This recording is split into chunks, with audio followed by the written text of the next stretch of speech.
안녕하십니까. 에덴 요양병원장 박종기입니다.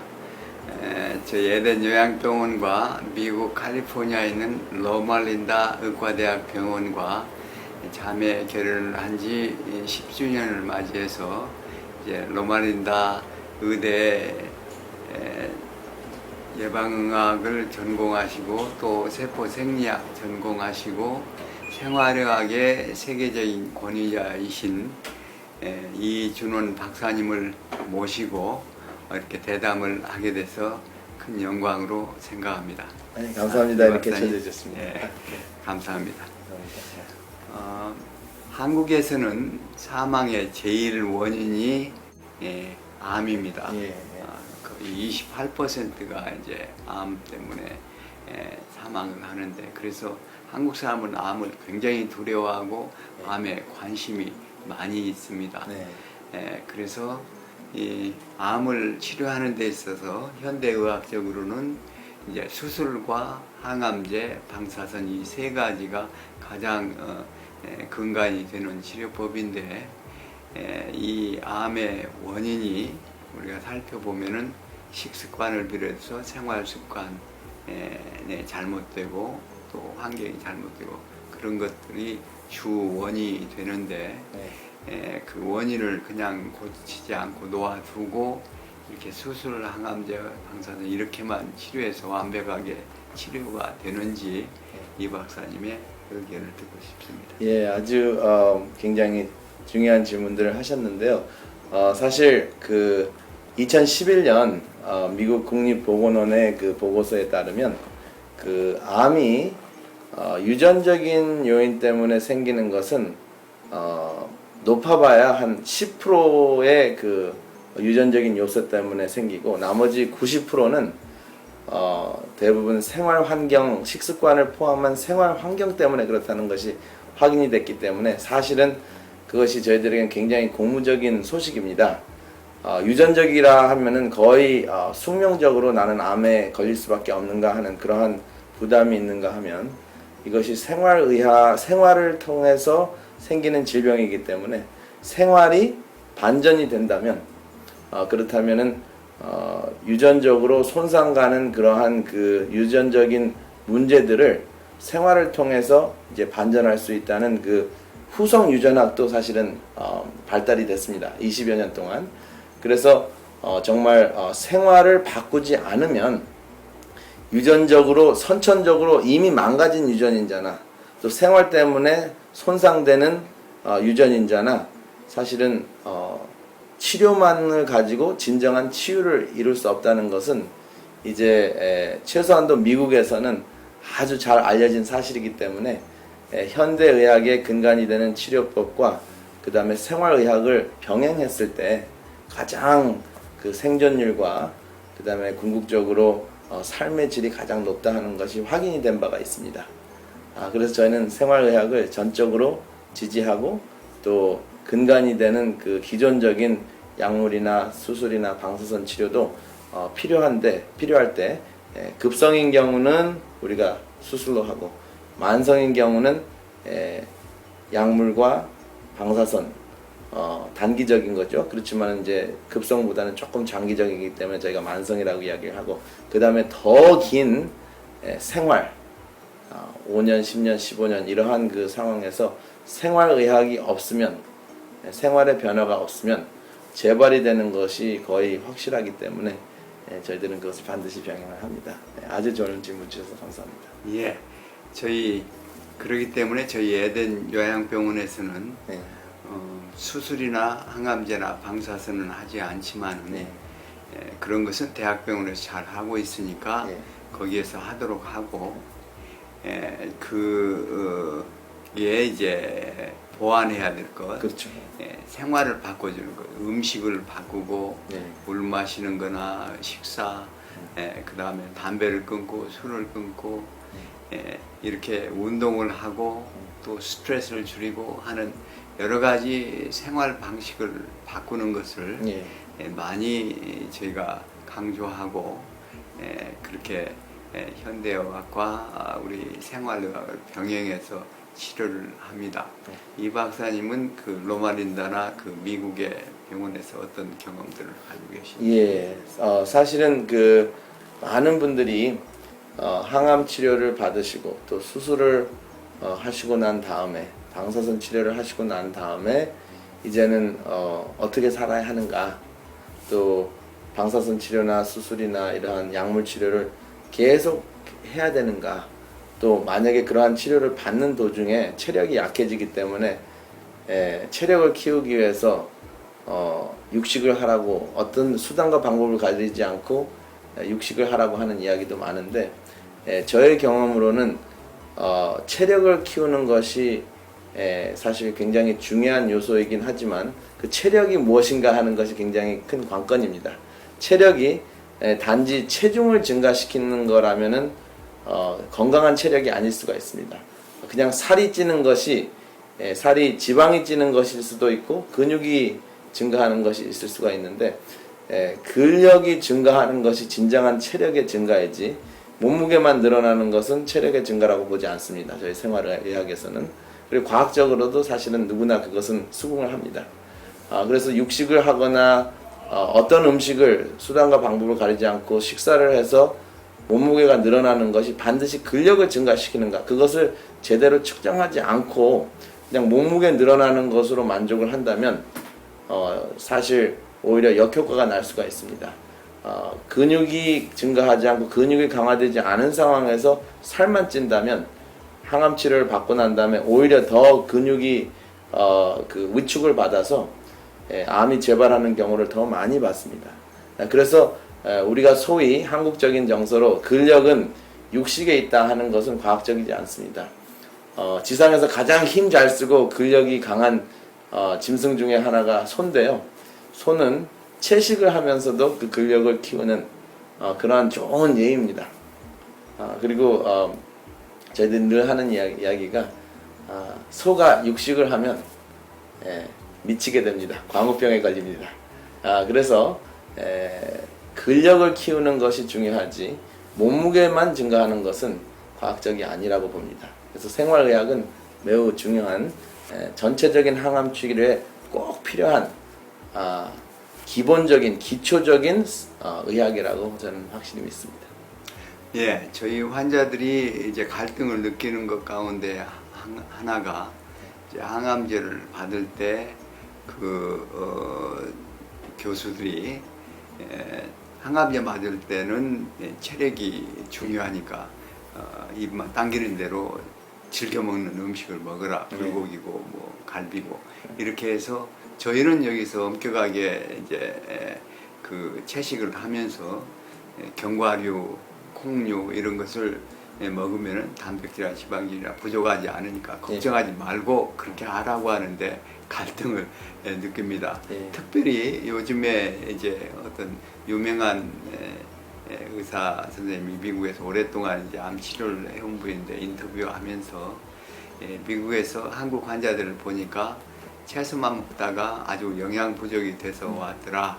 이제 그런 얘기를 해서 상당히 영향을 미치고 있는데, 박사님이 보신 대로는 미국에는 한국 환자들이 채식을 했을 때 그렇게 영양 부족 상태에 돼 있는지 어쩐지 경험을 좀. 예, 아주 좋은 질문을 하셨는데 사실 그분이 말씀하신 것이 일리가 있습니다. 채식 자체가 문제가 아니라 그 환자들에 대한 채식의 개념이 육식을 안 하고 아주 극소량의 그 나물 정도만 먹는 채식을 했을 때는 확실히 그분 말씀대로 그 체중 증가는 물론 근육 증가도 하지 않기 때문에 그런 채식은 사실 오히려 건강에 문제가 될 수 있는 채식입니다. 육식을 안 하고 아주 소량의 채식을 드심으로 말미암아 특별하게 근력을 키우지 못하는 것.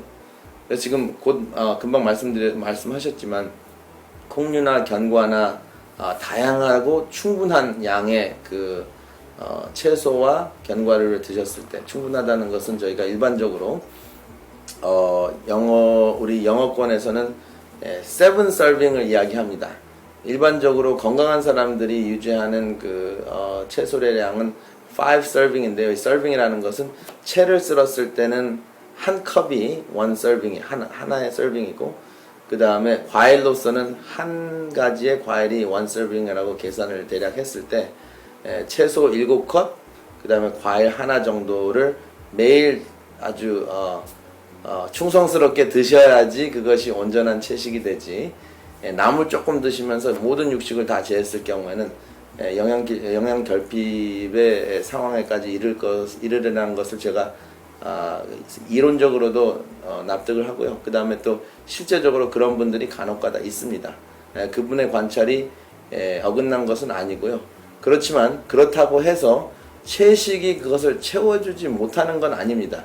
채식을 하시는 분들이 그것을 제대로 교육을 받지 못한 분들이 충분한 양의 채식을 안 하시기 때문에 문제가 되지, 충분한 양의 채식을 드신다면 전혀 그런 문제가 없는 것을 저는 확인을 했습니다.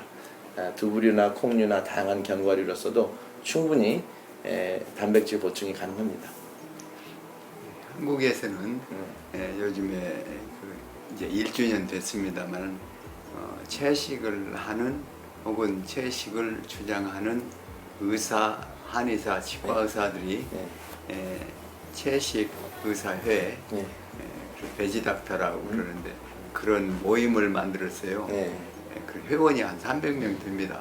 그리고 각계각층에 이제 그 강의를 하고 이렇게 하면서 채식 운동을 벌이고 있고, 그래서 채식 식당도 많이 생기고 학교, 대학교 식당에서도 이제 채식을 하고 주고 그렇게 해서 채식이 많이 보급되고 있는데, 반복돼서 질문 들어오는 것 가운데 하나가 비타민 B12는 동물성에만 있는데 순전한 채식을 할 때 이 영양 부족을 어떻게 할 것이냐, 그런 질문을 하는데 이 박사님. 저는 제 의견을 이제 두 가지로 설명을 드리고 싶은데요. 첫 번째는 저희가 비타민 B12, B 컴플렉스 비타민 중에서 B12는 말씀하신 대로 육식에만 주로 발견이 됩니다. 그래서 이제 채식을 하는 경우가 이제 크게 두 부류로 나눠져 있는데요. 순수 채식 하시는 분들은 계란과 낙농 음식, 우유나 바다나 이런 것들을, 버터나 이런 것들을 전혀 먹지 않은 순수 채식이 있고요. 그 다음에 우유나 계란은 포함시키는 일반 채식이 있습니다. 그런데 노말인다에는 순수 채식을 하는 분들이 굉장히 많습니다. 근데 B12에 따르는 악성 빈혈증이 있는 분이 단 한 분도 로마린다 역사적으로 없었습니다.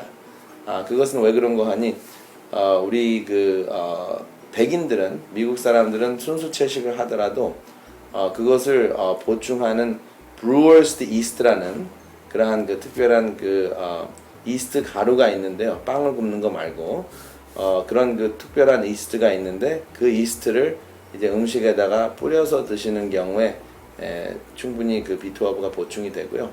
그 다음에 일부는 저희가 사람마다 구체적으로 확인할 수는 없지만 박테리아가 B12를 어느 정도 만든다는 것이 이제 확인이 됐지만 사람마다 다르기 때문에 그것은 이제 항상 믿을 수 있는 B12의 근본적인 공급원이 될 수는 없지만, 이제 미국에서는 브루어스트 이스트와 그 다음에 이제 박테리아로 이제 생각을 하고요. 그 다음에 순수 채식가가 아닌 계란을 포함하는 채식가들은 계란을 한두 번 정도 먹어도 비타민 B12의 필요성이 굉장히 극소량이기 때문에 일반적으로 저희들이 이론적으로 생각하기에는 한 10년에서 15년 정도는 저장이 됩니다. 계란 한두 개에 들어있는 비타민 B12가 수술을 하거나 해서 없어지지 않는 경우에, 수술해서 위에 일부가 없어졌을 때는 비타민 B12가 사실 결핍될 가능성이 있는데, 그렇지 않은 경우에는 충분히 계란을 통해서 공급이 되고요. 또 한국인 같은 경우에는 기름을 발라서 완전히 그것을 튀겨서 기름이 완전히 김을 튀김 기름을 만들기 전에는 살짝 구운 김이나 날김을 드셨을 때 하루에 평균 한 장에서 두 장 정도 드시면 필요한 B12가 공급되는 것으로 저희들이 이제 확인을 했습니다. 그렇기 때문에 악성 빈혈이 없었습니다. 그 채식을 하는 주로 채식하는 로마린다 도시에서 이제 확인을 한 경우에 그래서 그것이 하나의 채식을 거부하는 원인으로는 저희들이 그 이론적으로나 실제적인 체험적으로는 받아들일 필요가 없지 않는가 그런 생각이 듭니다. 네, 고맙습니다.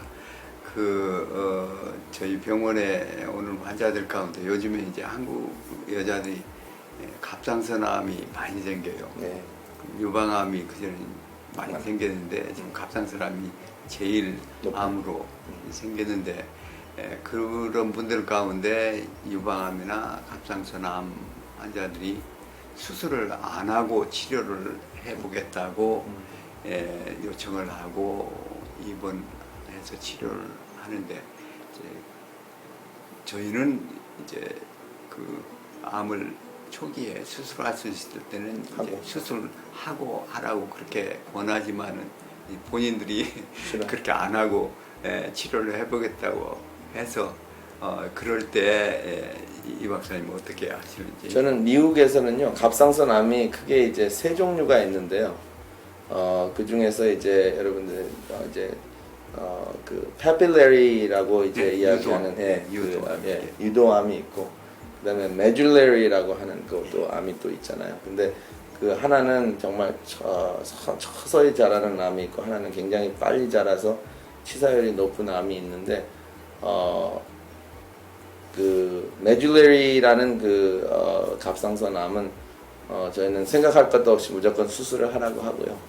papillary 암인 경우에는 상황을 보고 이제 어느 정도 갑상선의 기능을 보고 하지만 일단은 제거할 수 있으면은 제거를 하고 그 다음에 이제 그런 경우에는 이제 갑상선 호르몬 치료를 해야 되는데 이제 그것을 평생 약으로 먹는 것이 두렵기 때문에 수술을 안 하려고 하는 경향이 많은 것 같아요. 그래서 저는 그렇게 이제 안정을 시킵니다. 사실은 수술을 안 하고 약을 안 먹는 게 대수가 아니라 삶의 질을 가장 높이는 것이 중요하기 때문에 수술해서 암에 대한 두려움을 없애는 것이 더 삶의 질을 높이는 것이고 그 다음에 약을 먹더라도 그것이 잘 조절이 되면 큰 불편함이 없기 때문에 조절을 하되 이제 미국에서는 이제 천연으로 만든 알몰 타이로이드라고 이제 알몰 ARMOUR이라는 그런 특수한 재료가 있습니다. 그래서 그것이 천연 재료인데 그것을 제조해서 이제 갑상선이 결핍된 암 제거 수술 이후에 결핍된 분들을 이제 치료를 하면 일반적인 호르몬보다 훨씬 더 굴곡이 없이 갑상선 호르몬의 후유증이 없이 이제 치료를 할 수 있기 때문에 저는 이제 그런 것이 훨씬 더 삶의 질을 높인다고 생각을 합니다. 그리고 당연히 생활의학은 병행을 해야 되겠죠. 그렇겠죠. 네. 마지막으로 한 가지만 의견을 물어보겠습니다. 이제 서두에 말씀드린 대로 현대의학적으로는 암 치료에 있어서 수술, 항암제, 방사선 이제 세 가지를 이제 사용하는데 요즘에 이제 한국에서는 유방암 수술을 하면은 항암제하고 방사선을 이제 수술한 자리에 하고 또 어떤 경우는 췌장암이나 이런 경우에 이제 복부에도 방사선 치료를 하는데 이제 유방암 방사선 치료를 한 사람 가운데 인터스티셜 뉴모니아가 생겨가지고 기침을 계속 하면서 후회하는 사람들이 있는데 이제 그래서 그런 주의는 주지만은 제가 뭐 못하게 할 수는 없고 그런 리스크가 있는 것을 충분히 알고 이제 받아들여야 되는데 어떻게 거기에 대해 생각하시는지? 저는 유방암도 요즘에는 사실 굉장히 치료 방법들이 다양해지고 또 완치율도 높기 때문에 무조건 항암제를 하지 말고 방사선을 하지 말라고 하는 것은 조금 방법이 있는데 그 병원 치료하는 것이 두려워서 또 후유증이 두려워서 완치될 수 있는 것을 피하는 것도 우리 의사 입장으로는 좀 무책임하다고 생각을 합니다. 그래서 저는 항상 그 후유증을 최소화시키고 치료를 최대화시킬 수 있는 것이면 현대의학을 빌리고 그 다음에 모든 배경과 기초를 생활의학으로 함께 병행하는 것이 가장 합리적이라고 생각합니다. 그런데 현대의학에 대한 두려움이 너무나 심하고 또 약에 대한 그 과민 반응을 하는 환자들은 저는 그러면은 이제 일반적인 현대의학적인 치료는 너무나 과민하고 후유증이 너무나 심하고 삶의 질을 낮추기 때문에 그런 분들은 그러면은 생활의학으로만 철저하게 그 8가지 원칙이 있습니다. 그 원칙을 가지고 이제 그 크게 3가지로 나누면 무지갯빛 건강식, 그 다음에 근력 운동, 유연성 운동, 유산소 운동 이렇게 운동을 3가지로 세분화시키고요. 그 다음에 또 정신적인 스트레스 감소. 그런데 그것은 이제 일반 이웃들과의 소통, 가장 사랑하는 사람들과의 소통을 도모하는 그 스트레스 감소 방법을 이제 가장 권하고요. 그 다음에 이제 그 미국식으로는 그 초월자, 저희가 이제 종교적으로 이렇게 살아야 된다라고 이제 강압할 수 없는 상황이기 때문에 초월자와의 관계를 소통을 하는 것은 건강에 매우 효과적이라는 것이 문헌에 많이 나타나고 많은 과학 자료로 통해서 입증이 됐기 때문에 그 8가지 원칙이 이제 나열하기가 길기 때문에 이제 균형진 무지갯빛 식생활, 그 다음에 3가지의 운동, 그리고 이제 그 관계를 통한 수직적인 관계, 수평적인 관계를 통한 스트레스 감소, 이 3가지를 통해서 가장 효과적으로 어떤 암이든지 기본적인 생활 그 환경을 만들어주는 것이 가장 삶의 질에 도움이 된다. 이렇게 이제 병행하고 있습니다. 네. 감사합니다. 네. 아무쪼록 여러분께서 이 시간에 대담을 들으신 대로 현대의학적인 치료와 생활의학을 병행하는 그 치료 방법이 한국에서나 미국에서나 다 같이 효과를 보고 있고 환자들에게 치료에 도움이 되고 또 삶의 질을 높이는데 유익하다는 말씀을 해주셨습니다.